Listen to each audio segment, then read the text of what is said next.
What was it like in them early stages with Raheem the Dream and Rocko them, and you working your move, trying to grow your fan base and coming up from the mud with it? What was that Dro going through at that time when he was hungry, just trying to get it? That Dro was going through. I mean, like when I was with Raheem, it was about who can hear me. You know what I mean? Like where could I go, or what could I say? Yeah. Like that's when my pen was literally at work. You know what I mean? My pen was like it was dancing. You know what I'm saying? And like so when I used to write, I used to try to say the most wildest shit. Like I wanted to be a ninja or fucking James Bond. You know what I'm saying? I wanted to be all type. I wanted to be something way greater. Yeah. You feel me? So when I was rapping with them, when I was rapping with Raheem, that was almost like my pen and my thought process was different. It was a lot of drugs involved too. You feel me? You feel me? So I was mostly out my mind. You know what I'm saying? And the determination that was inside of me was stronger than I have ever experienced in my whole career. You know, at those stages. And when I got with Rocko, it was still the same. Yeah. But you know, he was a little like kind of like street. He was richer. You know what I'm saying? So I got a feeling that this some money. You know what I'm saying? Like this a bag right here. And, bro just was like, it was a different type of it was a different vibe with Rocko. Yeah. You know what I mean? I started seeing like bigger stars. I met Jermaine Dupri. Yeah. Me and Monica was introduced to each other. Yeah. I remember me first meeting her. I had asked her to sing Angel of Mine. You feel me? And I was like, if you sing this part of Angel of Mine, I'll do like 100 push-ups. We was at the gas station. You know what I'm saying? And she hit it, then I had to do the push-up. But it introduced me to a level of stardom that I was like, okay, this what it takes to actually, you know what I'm saying, get to a different level. Because I was rapping for like Bankhead and Etheridge, and you know, just making sure I knocked down all of the people, the rappers that was around me. Yeah. You know, with Raheem, you know, and that worked. You know what I mean? Like, just make sure you out rap the people around you, and like the little people that's in the hood. So when I got over there, Rock was like, hey, now you got to out rap Juvie. You feel me? Rock when he got a song with Juvenile and Bone Crusher and Jazzy Faye and Turk. You feel me? Yeah. And he had me on tracks with these people. You feel what I'm saying? So it went from little to that, and then I would say like back then I was hot in Vegas pussy, man. It was like it was a different move. It was a different move for me.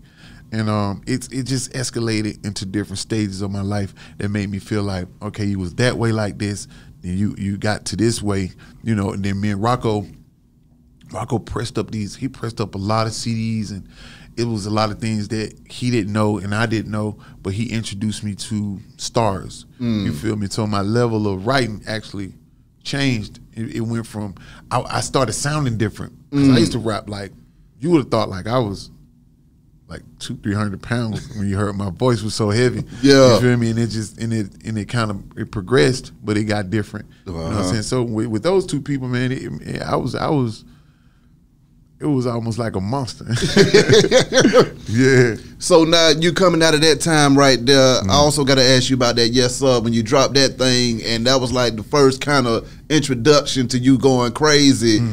What was that like when that single hit and you started to get some acclaim around here in these streets? I was on the radio. I think on Dig It to Dish It or something like that. And Coco Brothers was on the radio. Yeah. And he was playing it, and I think I was going against Jagged Edge or somebody, and I ended up winning the little Dig It to Dish It thing. And I was walking down the street in Summerhill, and I heard it on the radio, and this Big Pookie Mama pulled up. Big Pookie and Lucci Mama was in the car. Yeah. And they was riding down Haygood Ave, and I heard it, And I was like, I know that. So I'm listening to the radio. I'm like, yes, sir. And I'm like, they was like, yeah, they was in the car moving. And I'm like, that's me. And you know what I'm saying? I was walking down the street, bro. I ain't had no money, I had no car. You know what I'm saying? And when I heard that, man, it was like, that was the most enjoying feeling I had ever had. Yeah. Yeah. And after that came out, they used to call me yes, sir. And then like the haters used to call me no, sir. Yeah, the haters always got a slick ass name for somebody. It drove me though to do better. You know what I mean? So without them calling me no, sir, I don't think I would have been like Dro. Yeah. You know what I mean? Like it would have been a watered down Dro. That feeling that you got when that yes sir dropped, did you ever experience that kind of fulfilling feeling again throughout your career, or would you say that was just one of those moments that you just can't duplicate? I felt it again. Talk to me. I felt it again when I heard "Do Your Thing" on the radio with Tip. It would come. It would always come. Like you know, one thing about when because I believe in God heavily. You know what I'm saying? Like. When he get to working, you know, it'd be hard to get rid of him. So, that's right. And then my drive was different, my aim was different, and it meant something to me, and it was positive. Yeah. So he kept showering me with that. You know what I mean? So I had that feeling a lot. Hell yeah. Now you done parted ways with Rocko, and then you about to link up with Grand Hustle. During that time in between, did you just leave and go straight over there, or was there any downtime in between? It wasn't no downtime, but it wasn't no bad blood. Like it wasn't. I didn't just transfer. It was almost like we worked it until it couldn't work. You know what I'm saying? Like what me and Rocko was working, it was like you know what I'm saying, and it was respectfully. Yeah, cool. So, but Shawty came over there though. Yeah, he walked up in there, and you just seen Tip outside, and he was like, "Hey," he was like, "What's Shawty?" I'm like, "He back there." He's like, "Hey," you just before they can even sit down, you just heard Tip, "Hey, what you want for Shawty?" And Rocko was in there. He said this. He said a number, and Tip was like, you know, and Tip was like, "What the hell you talking about?" You know what I'm saying? Because Rocko gave him a serious number, but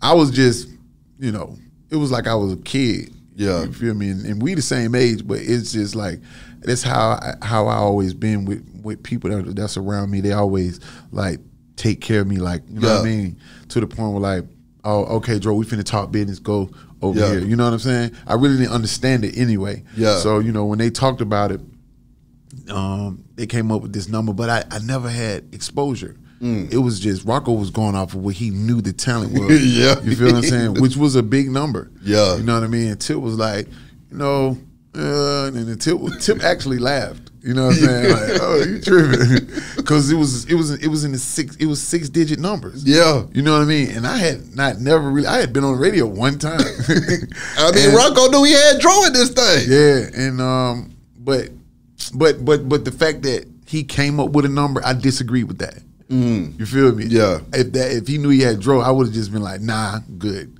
You feel me? Yeah. But the number came up, and I was like, yeah. And then, you know, so what me and Rock had came to an end, and it was a lot of respect there. Yeah. You know what I mean? Rocko actually could have went a little further with obtaining what he deserved. Yeah. And he didn't do that. You know what I mean? He was like, I'm gonna just let him eat. I know where he come from. Yeah. I know his background. You feel me? I'd be a fool to step in between what's about to happen. My God. So I appreciate him for that. And by the time that happened, well, Rocko put me back on the radio, right? And he went to I think he went to Dig It or Dish It again. Yeah. And they did not like it. Oh, they didn't dig it? It was like, yeah, Dro probably need to go back in the studio. That was one of my hardest, like, I thought that was a hard track. Yeah. I'm like, yeah, that kind of hurt it. Yeah. You feel me? So, and then I was like, you know, me and Rocko had some words, and he was like, yeah.